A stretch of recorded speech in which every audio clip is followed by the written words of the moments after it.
Right, so murisei varungu ande unozwa kuti ndotenda Mwari nekuti Mwari vakanaka. Ichokwadi. Totenda Mwari nekuti Mwari vakanaka. Kana newe uri kutonzwa chikafu chiri kudzika ndizvi? Chikuita kumhanya. Ndati ndozodya chikafu ndanombodi tamboita zvatiri kuda kuita panapa. Daumbokuratidzai something. Mr. Chibanda murisei? Ndiribe. Everything is under control. Montreux Studio, everything under control. Perfect. The Spirit of the Lord is upon me. Hallelujah. Amen. Right. Amen. So Mr. Chibanda, mane nguva yakareba sei muri pa social media, specifically for this video pa YouTube? Ndadarika 4 years. Madarika 4 years. Dzakuenda kuma 5 years. But kuzomana unazoita serious cheko. And 2 years. Pa 2 years ndo pamanatsoti aiwa inenda full time. Ndauda kupinda full time. All right. Why maka choose social media? And specifically why YouTube? YouTube inobhadhara kai. Serious? YouTube inobhadhara zvi. Izvo basa kai. Angu anozondaimbuka kuNamibia. Ndoiziva. Maito ane shop. Anozwa ndiri phone technician here. Mogadza mafoni. Ndotorowa software chichi. Natsopukutai vanhu vacho vakazoona vanovhiringika nekako. Comment section. Ndakatosiya. Imi ndimwe munhu wacho pakaita kuti ndisiye futi. Serious? Imi mangosei ndi. Nana Zigo, nana Kunda Itima.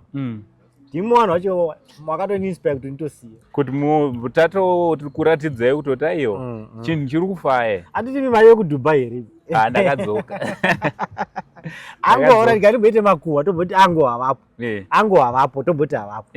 Ango ava vaive kuDubai. Kwengo vari kubasa.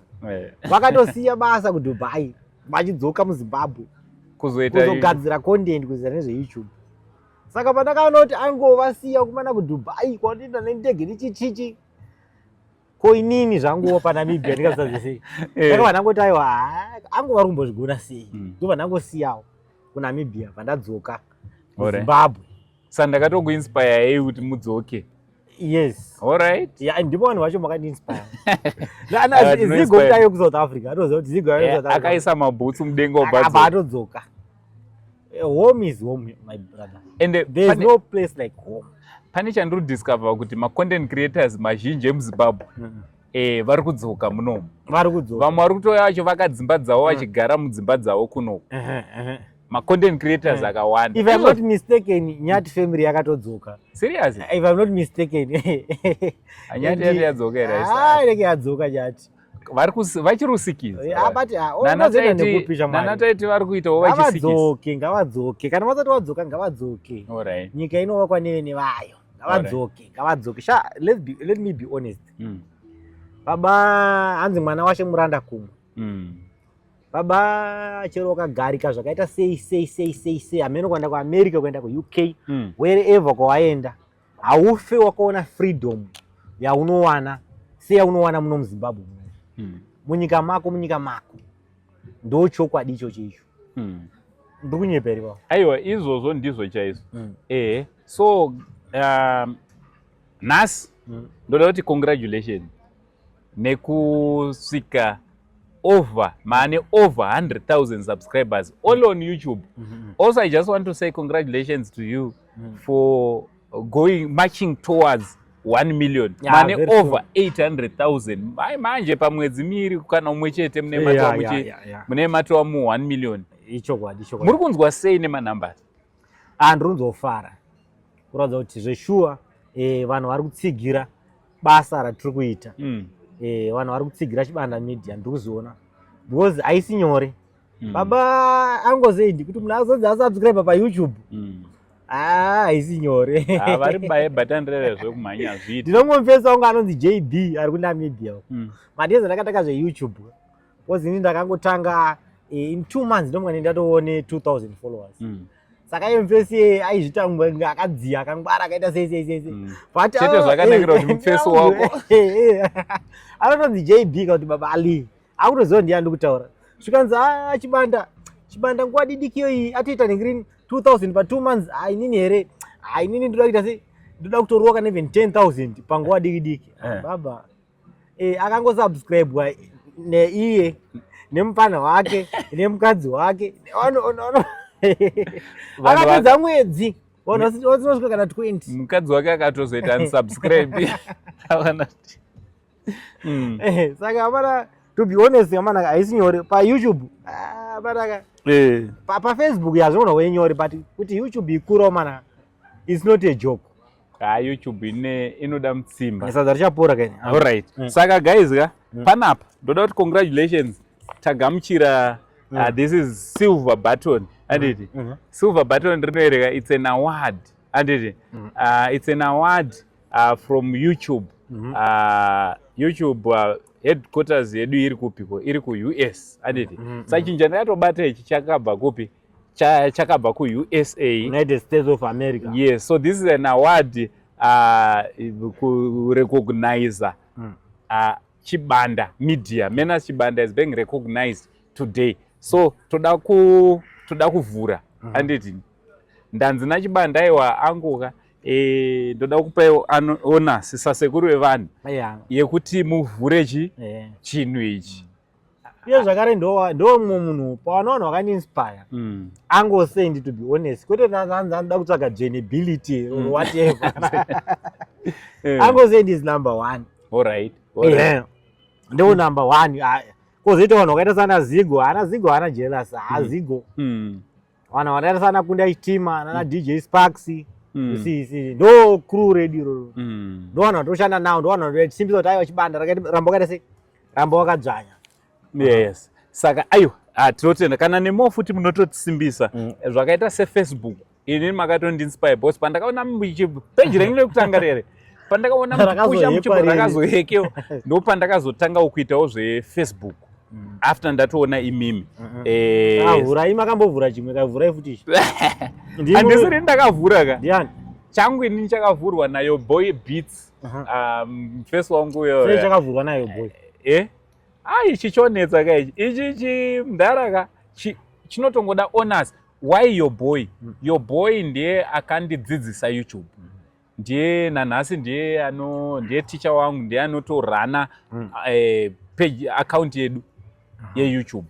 Saka your boy ka ndakaona kuti no zvotongoda kuti avhure ari iye silver button. Ndakavhura futi raZigo. Zigo akandidana futi mukanocheka paZigo ndini ndakablessa chaZigo. So I'm honored to bless also chani. Saka ndimi kubvisa virginity saka guys are you ready? Mave ready re? Ready. Ma ready. All right. Machivhuro. Ngati vhure side 1 ndavhura.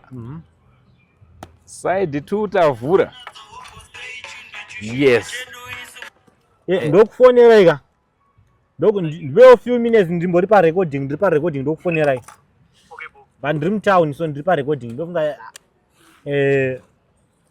right. Are you ready? Yes nganoboda iso. So guys inzwai kana unga usati watanga usati wane chinhu chino ichi unenge uchiitawo haiko YouTube but chinhu chino ichi ndo chinoita kuti urecognizwe chinhu ichochi. So right chiri mwero check. Right.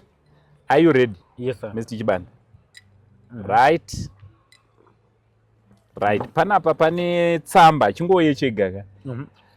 Hanzi congratulations on your subscriber milestone. We are honored to take part in recognizing your achievement and want your experience to be exceptional. This award was incepted and packaged with great care. Inspected and packaged with great care by Rick. Samfeso wedu uya anonzi Rick manje weku YouTube ndiye akadi inspect akapeka. Saka akakatuka isapa. Aiwa. Thank you mkoma Rick. Yes. May God bless you. Yes. Panapa pane tsamba iripo kuti do you remember your first subscriber? Question to you. Right. To be honest, I can't. How shall I remember? I can't. But first 5 or first 10 subscribers, ndowaziva ndakaita zvokuita sei. Kana neni ndowaziva. Ndoziva ini ndikuziva zvandakaita. To be honest, indakacreate YouTube channel saka ndine maemail akawanda. But I don't subscribe neimwe email yangu. Wega. Ndaingo ndakabata mafoni emafesi angu andaitamba nawo. Ndaba ndango subscribe. Ndaba ndasendera hama dzangu ndine family group ndasendera link nditi ndine subscribe ndo zvandakaita. My first, I think my 10 first subscribers zangu kama Nigerians nema Indians. Andaigara nawo pandaigara epa. And those guys, I just want to say a big shout out to them because vangu vasinganzwe shona ndaita neshona but vaiona. Vai make sure to add view. Alright. Saka mwe nomwe aiva ne laptop ne phone. Vai add view ku laptop. Right, urega tuvereng. Hands your 100. You are 100 or your 1,000 subscribers. Chances are that you do, and we know that you will definitely remember your 100 subscriber. Your fans may have found you whilst searching YouTube, learned about you through a friend, or maybe you showed up as a recommended video.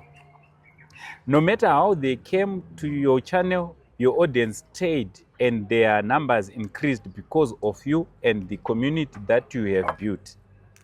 We are proud to honor your impressive milestone of reaching 100,000 subscribers with the Silver Creator Award. Congratulations. I'm so happy. We know that you have many more stories to share with your community, and we know that your fans can't wait for you to amaze them even more with your commitment and creativity. So keep creating, keep building. We can't wait to see what you do next, and we are here to support you along the way. And who knows, then you reach your million subscriber. Sorry, and who knows, when you reach your millionth subscribers, we may just write to you and ask, do you remember your 100 subscribers? 100,000 subscribers. Alright. Pana papa pasainiwa. Isha sainiwa anzi yo sincerely na Neo Mohan anwa iye YouTube CEO. Aditi ndiye akakunyorera tsamba. Yeah, thank you so much. Saka regeti betaenda taenda pachatakamirira chacho. Anditi. Right. Akomanaka. Yeah, this is something very beautiful. Wow. Yes. Congratulations. Saka presented to Manas Chibanda for passing 100,000 subscribers YouTube. We thank you. Waisoka na kamari ere mukati mwa. Aiwa mari yetinoida but mari yotori nothing compared to this. Totenda Mwari. Yeah. Muri kunzwa sei mukombo? Shoko renyu rekupesira. Viewers, thank you so much nekuramba muchisimbisa Chibanda Media, nekuramba muchisimbisa zvakare okay, let me say respect all local content creators, all local, including you also. You are a local content creators. Thank you so much. I personally this award I think that is my message to you guys. Respect and love all local content creators. Aiwa, tinotenda Mwari. Tinotenda Mwari. Aiwa, thank you so much. Saka aiwa, mukombe wenyu uyu rega ndinatsopfeka zvakanaka. Ndafara kuti ndini ndaubvisa chi? Ndaubvisa V. So aiwa, next time tichakupai regoridhe rakadaiwo. Regoridhe ndo riri kuuya. Alright. Kana muchinge mazopusha zvakare tasvika ku1 million. Tiri kukupaiwo mobva masvika pa 1 million. It is possible with you guys. 1 million, it is possible. Yeah, remember, we are over 1 million Zimbabweans here in this country. So it is possible for me kuti ndisvike 1 million subscribers. Aiwa, tinotenda. So ngoma menas. Panapa tingaswere tive mavideo. So guys, thank you so much. Zita riri pachitupa Uncle Saint. Yeah, chanzwa chamai venyu Chigotomba mana mama. Once again, I want to say congratulations to Chibanda Media, Menas Chibanda. Chibanda Media, ndimi mimi murikuona. So to each and every one of you, I just want to say congratulations. Ndane zitanyowani already. Wakunzani. Animazgo ndakuti Mambo Chibanda. Avakunzi Mambo Chibanda kubva. Mane community no yeumambo. Mambo Chibanda. Saka kubva nhasi. Ndakunzi Mambo Chibanda kana kuti Manas mwana kwa Chibanda. Mambo Chibanda. Ai but andifanira kunzi chief. Fanira kunzi Mambo Chibanda. Mambo rine chiremerera kudarika chief. Amen. Much love.